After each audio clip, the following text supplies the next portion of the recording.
Good evening once again. Today we are going to look at Introduction to Organizational Behavior. This module is called Organizational Behavior. So today basically we are just going to look at the introduction of organizational behavior, why is it important, and then we are going to look at some of the theories under organizational behavior. So when we talk of organizational behavior, what comes into your mind? Organizational behavior is the study of how individuals and groups behave within an organization. It basically focuses on understanding human behaviors in workplace and how it affects organizational behavior. So the focus is on human behaviors at workplace and how it can affect the organizational performance of an organizational performance. So how does organizational behavior help managers? Organizational behavior help managers and leaders create positive work environment and improve productivity. It can help to improve productivity. This presentation will provide an overview of key concepts and theories in organizational behavior. So before that, we need to understand what is the meaning of organization. So organization is a group of people who work together to achieve a common goal or purpose. So organization can vary in size, structure, culture, function, depending on their objectives and the context of an organization. What are the examples of organization? We have organization can be a business, it can be charity, it can be schools, it can be clubs, it can be missions, and that's organization. And so we look at why we study organizational behavior.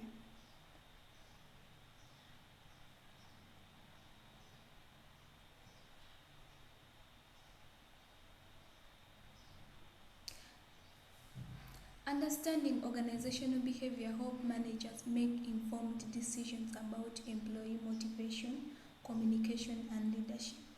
So when you understand organizational behaviors,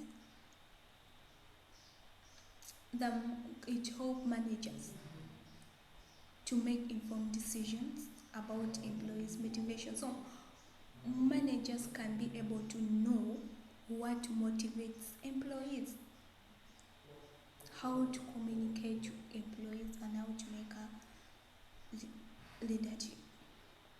So it enhances the ability to manage terms and resolve conflicts effectively. Organizational behavior provides insights within organizational culture, diversity, and employee well-being. By studying organizational behavior, organizations can improve employee satisfaction, engagement, and overall performance. So let's look at the key concepts in organizational behavior. We have individual differences. Recognizing that people have unique personality, attitudes, and values that influence their behavior at work. So you have to recognize that people have unique personality, attitude, and values that influence their behaviors at work. So we have perception and attribution. Understanding how individuals interact and make sense of their environment and how they attribute causes to behaviors. Motivation. Examining what drives individual to achieve their goals. You must examine what is that makes an individual that will drive individual to achieve their goals and perform at their best. Leadership. Exploring different leadership styles and their impact on employee motivation, satisfaction, and performance. So we have group dynamics, studying how individuals interact in group, including communication patterns, decision-making process, and conflict resolution. So we have organizational culture. Examine the shared value, beliefs, and norms that shape the behavior of employee. The behavior of employee within an organization. We have power and influence. Understanding how power dynamics affect relationship and decision making within an organization. Then we have organizational change, exploring the process of managing and adapting to change within an organization. We explore the process of managing and adopting the change in an organization.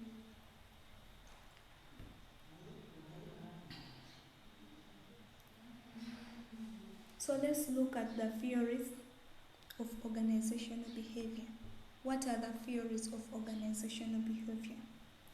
Theories are a framework that help explain and predict how and predict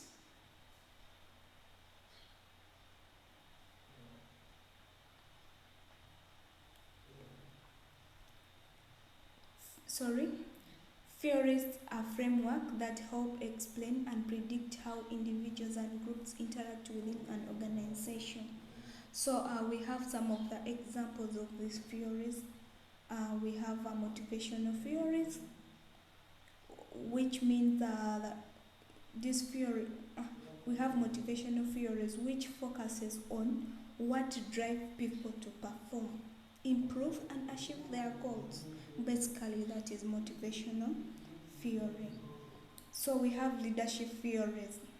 These theories, they explore the style, traits, and behaviors of effective leaders and how they influence their fellow followers. And then we have decision-making theories. These theories examine how individuals and groups make choices, judges, and solution in different situations. Then we have communication theories. These theories analyze how information is transmitted, received, and interpreted within an organization. Then we have conflict theory. These theories address the causes, dynamics, and outcomes of conflicts within an organization. So basically, we are going to concentrate on motivational theories. So under motivational theories,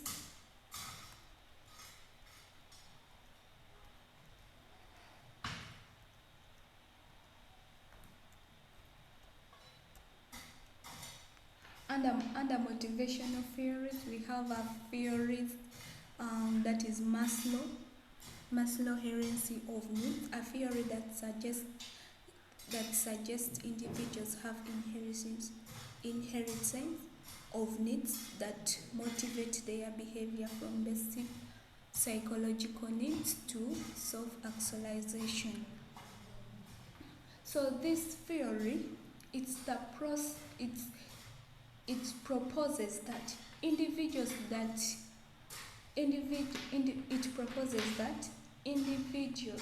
are motivated by series of basic needs. This is the Maslow hierarchy of needs. It proposes that individuals are motivated by series of basic needs, including psychological needs, safety needs, social needs, esteem needs, and self-actualization need. So that's why we say that this theory suggests that individuals have a hierarchy of needs that motivate their behavior, from from basic psychological need to self-actualization. It is from the lower level to the higher level. So which is from the psychological need to self-actualization need. So let's look at Herzberg's two-factor theory.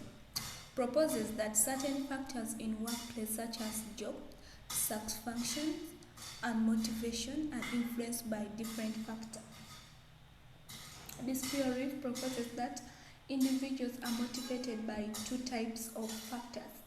We have hygiene factors such as salary and working conditions. So this theory, it basically proposes that individuals are motivated by two factors, which is hygiene factor in an organization. And that hygiene, we have salary. How does the organization pay their employees, which salary? And then we have the working conditions. Does the organization have good working conditions? And motivators. Does the organization have motivators? And we have motivators such as recognition. Does the organization have recognition and opportunities for growth? Does the organization offer opportunities for growth? So we have those two factors. Factor one, we have the hygiene factor. Then factor two, we have the motivator factor. That is Herzberg two-factor theory. So we look at another theory. We have expectance theory. So expectance theory states that individuals are motivated to perform when they believe their efforts will lead to desired outcomes. So this theory proposes that motivation is determined by an individual's expectation about the likelihood that their effort will lead to a desired outcome and the value of those outcomes when the individual have outcomes. How does that organization value their outcomes? Basically, that is expectancy theory. You expect something in return. That individual expects something in return. So we have a social learning theory, argues that people learn by observing others and imitating their behaviors. So when in an organization, you may find that some people, for them, they want to learn from their fellows. They learn from their fellows what they do. They observe what they are doing and they imitate their behaviors. They behave like them. That is social learning theory.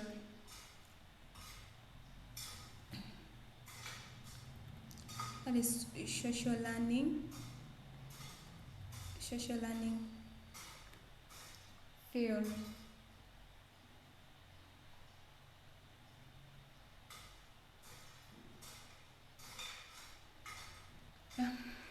So let's look at organizational behavior and employee motivation.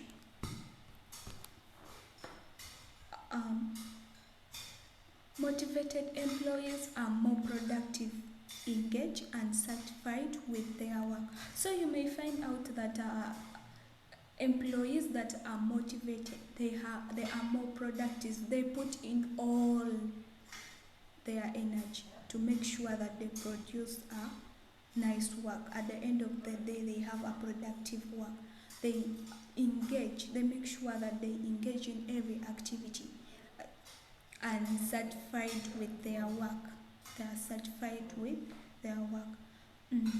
Understanding individual needs and designing jobs to meet those needs can enhance motivation. So when you understand the individual needs and you design the jobs to meet to meet those needs can enhance motivation, it can lead to motivation. Then factors like recognition, autonomy, and career development contribute to employee motivation. So we have effective leadership plays a crucial role in motivating and inspiring employees. In your organization, when you have a policy of leadership, it will motivate the employees and inspire them. So let's look at organizational behavior and change management. Change is inevitable in an organization. You cannot refuse change. Change is inevitable. There is no way you can refuse change. And effective change management is essential for smooth transmission. Organizational behaviors provide insights into employees' reactions to change and strategies for facilitating successful change initiatives. Explore other stages of change, resistance factors, and communication strategies for managing change effectively. So that is it for today's lecture. Let's meet on Tuesday for another session. Thank you.